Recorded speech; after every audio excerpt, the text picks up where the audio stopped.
یہ 14 اگست کا دن آتا ہے، پاکستان آزاد کیا گیا، ارے بے حیائی پھیلانے کے لیے کیا گیا تھا؟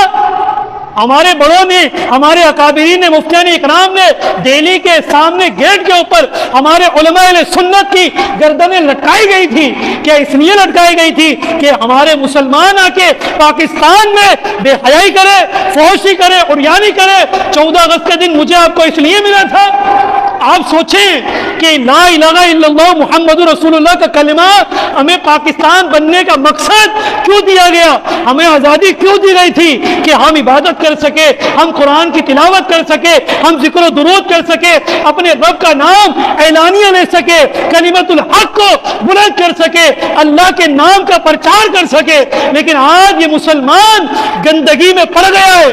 مسلمان موبائل پر رب کی رضا والے کام نہیں بھیج رہا، گناہوں کو فروغ دے رہا ہے. یہ ہو گیا مسلمان کو.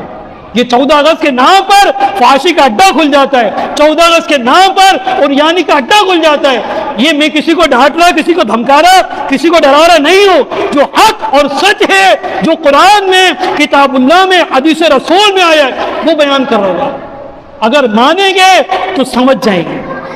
وہ کہتے ہیں نا کہ جو مانتے ہیں ان کی ہستیاں بچ جاتی ہیں، اور جو نہیں مانتے ان کی ہستیاں بگڑ جاتی ہیں. امام حسین کی ازواج نے، امام حسین کی خواتین نے پردہ کر کے دکھایا تھا، سب کچھ انہوں نے کر کے دکھایا. لیکن آج ہم لوگ نہیں بچ پا رہے. تو آپ لوگ اپنی آنکھوں کو، اپنے دل و دماغ کو بچائیں ان دنوں میں، ان گندگیوں کے دنوں میں.